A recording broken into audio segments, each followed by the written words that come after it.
What's up, everybody? Welcome back to Mike's Tool Shed. Down in the basement today, it is just too damn hot out there in the shed. Um, I wanted to do a follow-up video on the free tools, the multimeter, and the soldering iron kit that I received. And in that video, I'd mentioned that I didn't think I was ever going to hear from that guy again.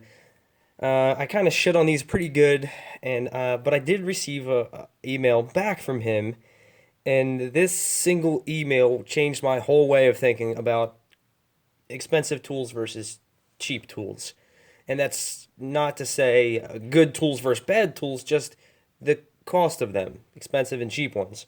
I'm not going to say anything different about these. This guy didn't send me a check for $1,000 to redo the video and to make them sound good. I'm not really going to change. My opinion hasn't changed about it at all. This one's going to be more serious, I guess, than the other one. And I'm going to talk about him a little bit more, but I was a little unfair on these tools for the sake of entertainment. I just wanted to be I just wanted to be funny. I wanted to, they're cheap tools. They're easy to find flaws in. But I got permission from him to read his email response, and he actually left a comment on that video, which is kind of good too. So here's the email, and it's kind of funny. Like I don't know why. I think someone struggling with English is funny. I completely understand what he's saying, but just the way that he words things is just kind of funny. He just seems like a really nice guy. And I actually did feel a little bit bad about my whole review on those things because, you know, here he is, he's a businessman trying to get his new company off the ground. He sends some jackass from the United States some free stuff, and it doesn't go as planned for him. But he just sent me the nicest email, and I just wanted to read it all to you. Hi, Mike. First all, and this is word for word. This might be a little harder to read for me because, it's not exactly perfect, but I'll do my best here. First of all, we are grateful to you for the video. Although you criticize our products like a free shit, our product positioning is really for a novice, so it may be unsatisfactory for some professional guys like you and your video fans. Our goal is to make more ordinary people use high quality tools with low price. So we do not deny that our products are not as good as Fluke or other better products, but we are confident that we are can provide top tools in the $20 to $30. Let me let more people enjoy the fun of craftsmen. We really hope we can make some we really hope you can make some detailed suggestions to help us improve our products. Finally, thank you for being able to endure my poor English and wish your video getting better. Toes. Just he sent me another one. Just a nice guy. He wasn't even offended. He was just like, "Oh, he was like apologetic, like sorry we sent you shitty tools." But they're not. I'm not going to call them shitty. Um, and then what was the second one? And then I said back, I was like, oh, I'm sorry if I offended you. I was just being honest. That's what my viewers expect. And then he sends one back saying, that's okay. We are not all old-fashioned Chinese guy. I know what is video entertaining. Of course, I hope one day I will give you quality products, make you or your viewers shocked. So I got to thinking. I never thought about it from the perspective of the tool manufacturer. The company that makes this is not trying to compete with Fluke. You cannot make something that quality for $20. And if this costs 25 bucks online, it probably only costs them like 10 or 15 to make. So it got me to thinking, about quality tools and what tools you should buy. It all depends on what you're gonna do with them. I'm a professional electrician, commercial electrician, and you know what? Right now, guess what? My Flukes, I don't have them with me. My Flukes blew up. I went to test 208, and a little fireball shot out of the selector wheel, and it put two little burn marks on the bus bars. So just because you buy something Fluke doesn't mean, it still only has like a 3-year warranty. This to where I actually have had to take these to work, and everything that I've needed them to do as far as continuity, voltage, mostly continuity. These are good continuity testers. Um, they actually work a little bit better than the flukes. The flukes would have to kind of range, and they would take resistance because they were so sensitive to resistance. It would take a split second for that continuity to register. As where these just, it's instant. There's no doubt about it. If you touch them together, it beeps. The one problem I did have is, yeah, that button right there is not labeled. The backlight times out after 10 seconds. But all in all, not that big of a deal. And like I said, the leads aren't really that bad. These are really good for 20 bucks. There, I said it. These are really good for 20 bucks. He did not offer me anything. Those 2 emails I just sent you, they're the only 2 things I've heard from him since the review. And he wanted me to make suggestions and to, they want to make better products. They don't want, people unhappy with their products. But they don't want to try to compete with high-end, tools for professionals. Same thing with the soldering iron. You know what I did? I took a socket wrench, and this thing is on there pretty good now. And yeah, it fits in there kind of weird, but it holds it. And this whole thing was 25 bucks. So yeah, they're not the best tools. But you know what? I probably will use them. I bought these. I believe these were like $30 testers. And look here. Yeah, I know that's really unsafe, but I needed to use. I was in a pinch. I needed to use these for continuity when these were the only ones I had that still worked. But these were like a good $10 more, and there's, these don't have a backlight. These don't have an auto off. This one automatically turns off after, I think, like 2 or 3 minutes without any use. So I was a little unfair on those. So, and I started thinking about, I think the Mechanic OC and the Humble Mechanic, they both made videos about cheap tools versus expensive tools. And I got to thinking, I have this this snap-on swivel head ratchet. It's a great ratchet. This thing is really, really awesome. I really love it. But for me personally, as like a around-the-house DIYer, I don't need a $150 ratchet. At the end of the day, this Harbor Freight one, same design, they both function the same way. This one's a little bit longer and has more teeth, but I've never broken this one. I've been just as, I never, took it easy on it, been just as hard as any other tool. And to me, in my situation, this one is just as valuable to me as this one, because they both perform the same way for me. Only difference is I could buy 8 of these for the cost of the Snap-on, which I actually, thinking about it, I may never buy anything Snap-on ever again. I did kind of want to buy something Snap-on just to see for myself what the quality was, and just to see myself how long a Snap-on tool would last. But I don't need this. If you're a professional tech, go ahead, try one of these.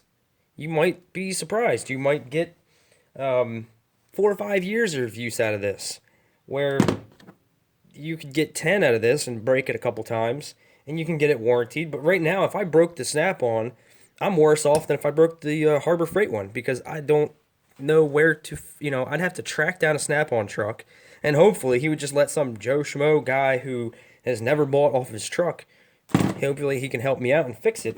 This breaks, I'm not going to be, it's not going to screw me if this breaks. I have other ratchets.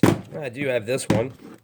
But going to Harbor Freight and walking in the front door with this thing is going to be a lot easier than trying to find a Snap-on truck. That's my fault. I don't really have any business buying Snap-on. Like I said, I just wanted to see what it was all about. I'm just going through ratchets because that's easy. It's something I have a lot of varying qualities in. This Husky, this was like 25 bucks. I love this ratchet. This ratchet is awesome. There's some shitty things to it. The finish on it is terrible. It chips off really bad, and it doesn't look all that good. But it's a 50-tooth dual paw, so you get 100 positions. It's got a good length to it. It seems pretty tight. Never had any problem with it. This Husky is at least, it's got to be 15 or 20 years old. This is before Husky was exclusively, Home Depot brand. This ratchet's awesome. The only thing that wore out was the quick disconnect, which I don't even really care about. But, 15, 20 years of me having this might only be a year's worth of professional use. But for me, this cheap $20 Husky ratchet is just fine. And even this gear wrench, this was kind of expensive, but it feels the closest to a snap-on. The action and the tooth is the 84 tooth. It feels the closest to my snap-ons as anything else I have. So this is to me, gear wrench is like a really high quality, affordable tool. This was still like 40 bucks, but I didn't need the snap-on. And in fact, I think if I ever buy another expensive ratchet, it's probably going to be gear wrench. It's not going to be a snap-on. And stuff like this. This is a dead blow hammer from Harbor Freight. I see good dudes have full sets of dead blows from Snap-on, and I don't get it because this is also lifetime warranty, and I've wailed and beat the shit out of these things and never had any problem. Okay, here's an example of something else I don't really have business owning. Is this high torque impact wrench? That's more power than I need. I don't for the dozen times and maybe the next couple years that I need to use this, it's going to be amazing. It's going to be awesome. It's going to make my life easier. But this will hold up in a professional setting, no problem. I see plenty of techs who have all their cordless as Milwaukee. Milwaukee, I think, has the best, other than Snap-on, but Milwaukee has the best cordless line mechanics tools. Their ratchets and impacts and everything are awesome. So they're going to hold up just as well, I think, as the Snap-ons. And I think these even have better warranties than the Snap-ons. I know guys love their Snap-on cordless stuff, but there's no reason, if this is so high quality and the Snap-on one is still another 250 bucks more than this, that doesn't make any sense. What the hell is Snap-on doing? And I don't think Snap-ons are even brushless. This is brushless. So when you go to open your wallet for a tool, don't just see name brands and say, that's what I need. I need Snap-on or Milwaukee. Think about what you're going to do with it, how often you're going to use it, how hard you're going to be on it. I do like this as a homeowner, kind of having this because I know it's going to last a really long time. That's why I didn't just go to Harbor Freight for something like this, because then Harbor Freight, you could be DOA is the first time you use it. You never know. So if I can afford a professional tool that I'm not going to use professionally, that's good because that means it's going to last me a long time. My dad has a really nice old Black& Decker jigsaw. It was a Black & Decker professional jigsaw when they first started doing that. And that thing is still a beast. He still uses it. He just dropped it. He's had that thing like 30 years. So just kind of, yeah, like I said, like kind of an editorial, not a rant. That's what like people like to call an editorial these days. But I just really, this man and that sent me these tools really got the gears turning and thinking about, I never thought about that. Obviously they're not trying to compete with Fluke, but they're trying to fit in a niche in a market where there's a lot of competition and it can be tough. So yeah, there's stuff I don't like about both of those tools, but like I said, you buy this soldering iron kit and it'll get you soldering. You don't need to buy anything else. 25 bucks all in one box, and you can solder, till the cows come home. Yeah, I don't know how long this soldering iron is going to last or the quality of the connections inside, but it seems okay. And I actually kind of like its like I have this soldering iron that I've used for quite a while. This one actually might be broken. I've had this for a long time, but I'll tell you what, I paid probably 10 or 15 bucks for this one.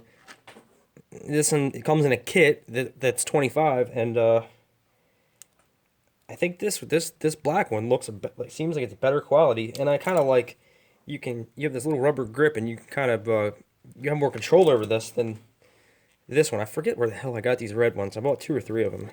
The plastic's all breaking. I break everything. Yeah, so let's look at some of them little triangle fasteners. So I'm gonna cut this off or end this soon. I just like I said, I got that email from that guy and he was so nice. I did feel bad. I'm not an asshole. I might just get a tool and put it on my bench and tear a new one, not have a problem with it. I'm going to be honest about the stuff that ends up on this bench or the shed bench. But I never really considered the people trying to make a living selling that stuff. Now, there is stuff that is just complete garbage and you should stay away from. But, this guy believes in his products and he wants to make a living. He wants a successful business.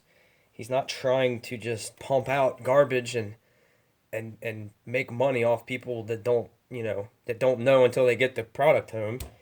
He's trying to fill a niche of moderately priced tools. So, like I said, he didn't ask me to do this at all. In fact, I asked his permission to make another video about it. But in the grand scheme of things, I just wanted to talk about you know cheap tools versus expensive tools, and that you don't need to buy expensive tools because people are actually trying to make quality cheap tools and not trying to charge you a premium. They're trying to undercut the next guy above them, so you go with theirs instead of the one that's $5 more. So that's it. And I gotta make another video after this. Something fucked up happened. Somebody tried to break into my shed last night, and I never ever wanted to do this, but I may see if maybe some of you guys can help me out a little bit in the next video. I'm about to go film that right now, and you'll understand when you see it. So that's it. You do not need expensive tools. Even if you're a professional mechanic, you can use cheaper things daily, and they're gonna work just fine for you.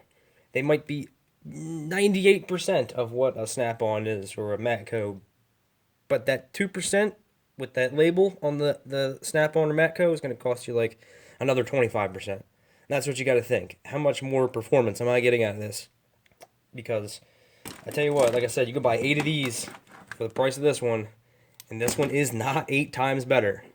Maybe it's 2 times better, but it is not 8 times better. So, that's it. As always, thanks for watching.